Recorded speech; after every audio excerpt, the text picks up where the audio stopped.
Saturday night's main event was last night on NBC. Let's run it up. We opened up the show with Joe Tessitore and Jesse the Body Ventura. Jesse the Body Ventura, of course, a classic from Saturday night's main event. He would always call the matches, and here he was tonight. He is back in WWE. Hopefully, we get a figure of him. Guys, I can only assume he signed like a merchandise deal or some sort of Legends deal. So it's very possible that we could see a Mattel Jesse the Body Ventura figure, which I think would be very, very cool for them to do. They definitely should do that. But we transition from that to Pat McAfee, who made a guest appearance last night on Saturday night's main event. He was there to be the guest commentator with Michael Cole and Jesse the Body Ventura on the main event of the show in particular. But he mostly called the action with Michael Cole. It was great seeing Pat McAfee back. He added a lot to the announce booth, and obviously he's going to be back on January 6th to commentate on Raw for the Netflix premiere. And I do think I believe he's gonna be like more. He's gonna be like a full-time announcer again after that. So that would be really cool to see. But seeing Pat McAfee here was absolutely awesome. Into our first match of the night, we had Drew McIntyre going up against Sami Zayn. Drew McIntyre, he's mad at Jimmy Uso, Jey Uso, and Sami Zayn for getting back with Roman Reigns as well as teaming with CM Punk, his two biggest rivals. We hadn't seen Drew after until we hadn't seen him like after the Hell in a Cell match with Punk, and he came back. Claymore to Sami Zayn. He attacked Jey Uso backstage, and he even attacked an injured Jimmy Uso on SmackDown, but here he fought Sami Zayn. Pretty good match. Got the crowd pretty hyped up for the first match of the night. Obviously, get the crowd pumped up. I feel like the ending was a bit abrupt. We just had Drew McIntyre pinning Sami Zayn. I wasn't really expecting that to be the end, but this show, it had like a minimum run of 2 hours. They wanted it to go like 2 hours. So I could see why some of the endings of these matches might have been a little abrupt. But we had Drew McIntyre beating Sami Zayn. Pretty cool to see Drew McIntyre back in the ring. He's definitely one of my favorites, and he beat Sami Zayn in the opening match. The Women's World Champion Liv Morgan defended her championship against Io Sky. Of course, Io Sky winning the Battle Royal on Raw, and then she got a future title opportunity against Liv Morgan, which was granted here tonight. These two had a good match. I think Io could be a champion once again one day because she had a title reign last year, so like her being champion again would be pretty cool. But it didn't happen tonight. Liv Morgan was able to hit the Oblivion and put away Io Sky. After the match, we saw Rhea Ripley come out onto the entranceway to stare down Liv Morgan and Raquel Rodriguez. No physicality took place, but this is basically just like to warn Liv Morgan that Rhea Ripley's not finished with her, and they're definitely going to have a match, possibly at WrestleMania. I could see that happening. Next up, we had our World Heavyweight Championship triple threat match. Gunther defending his world title against Damian Priest and Finn Balor. I'm a really big Damian Priest guy, but my personal pick for this match was Finn Balor. I didn't think he was going to win, but I really wanted him to win. Because, like, Finn, he deserves to be champion again. He hasn't been champion for freaking, like, 8 years, ever since he had to relinquish his title. So Finn definitely needs another run with the world title, but it didn't happen. Gunther hit a wicked powerbomb on the steps to Damian Priest, and then hit a big dropkick on Finn Balor, followed by a powerbomb to retain his World Heavyweight Championship once again. Kind of would have liked to have seen Finn Balor win this match, but Gunther still did retain. Who beats him now? I've been calling it for months. CM Punk. CM Punk's got to beat Gunther. But as for this match, I really did enjoy it. I just low key wish we would have seen a Finn Balor victory. Women's United States Championship Finals, Michin versus Chelsea Green. This was not the finals I expected at all, believe it or not, because I thought on SmackDown, Tiffany Stratton was going to beat Michin, and I thought Bayley was going to beat Chelsea Green, but they went in a totally different direction than what I anticipated. They had Chelsea Green going up against Michin, and it was pretty obvious that Michin was not going to win this match.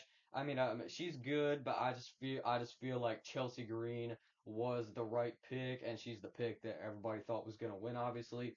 The Women's United States Championship perfectly suits her, and she did pick up the victory with some help from Piper Niven. Michin tried to keep Piper Niven down, but it didn't work. Chelsea Green was able to hit the Unpretty Her to win the United States Championship. She's the first ever Women's United States Champion, and I'm really happy about it. I think she'll be a good champion. Congratulations to, hold on, Chelsea Green.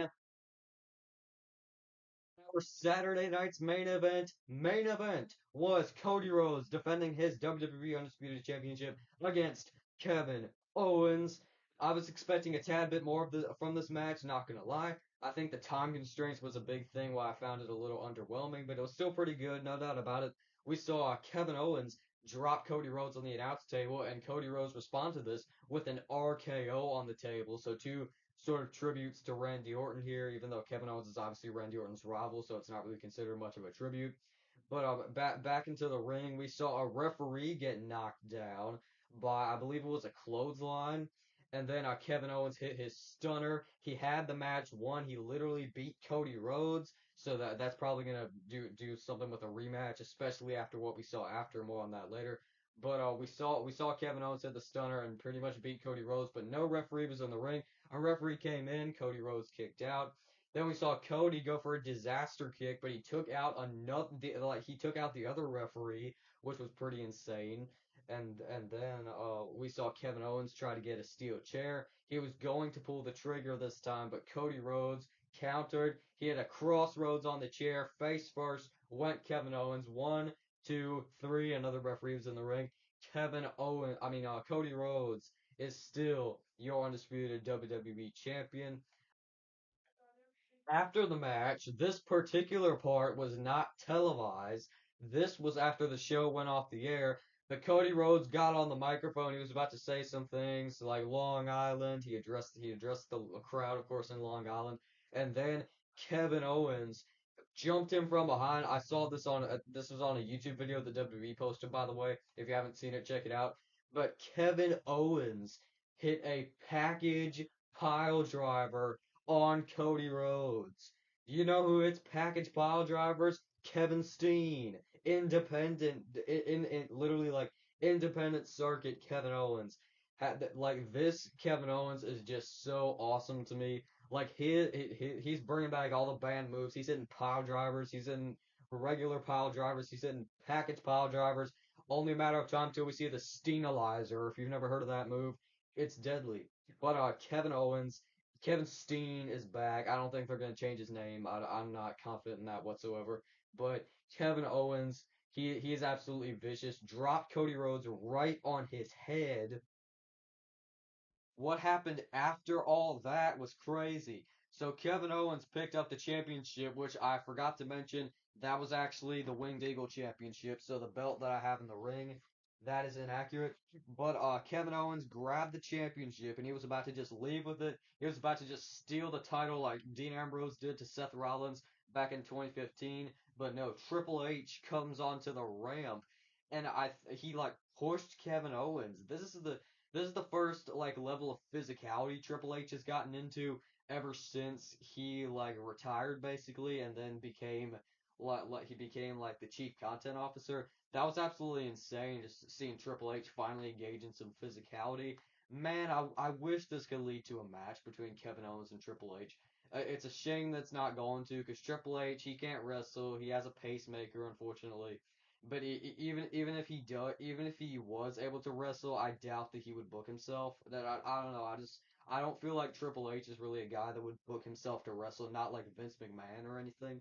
But after all that, Cody Rhodes was put on a stretcher. He was injured, which is why I have the torn pec Cody on the stretcher. His pec wasn't torn, obviously, but he was still hurt. He was still banged up on the stretcher, being stretchered out of the arena and put on an ambulance just like Randy Orton was, thanks to that package pile driver by Kevin Owens, which I did a wicked short on that last night. I saw that move and I'm like, man, I gotta do a short on that. Did that. Be sure to check that out if you haven't already. But Cody Rhodes is wheeled out of the arena on an ambulance. He's driven out of the arena. Kevin Owens is an absolute savage. I love this new version of Kevin Owens, dude. It's so awesome. Like we haven't seen anything like this from Kevin Owens in WWE, and it just feels so fresh, man. Kevin Owens, he is absolutely brutal. He is independent seeing Kevin Owens once again. ROH Kevin, I cannot believe it. That has been my review and thoughts on WWE Saturday night's main event, of course, taking place last night in Long Island. My rating for this show is going to be, I mean, like, I thought some things were a little underwhelming, like, some endings felt a little rushed, and, the Kevin Owens Cody Rhodes match was just okay, in my opinion.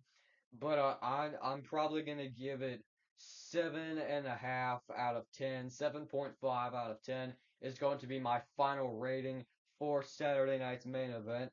And I'll see you guys at the Royal Rumble. Jed Wrestling out.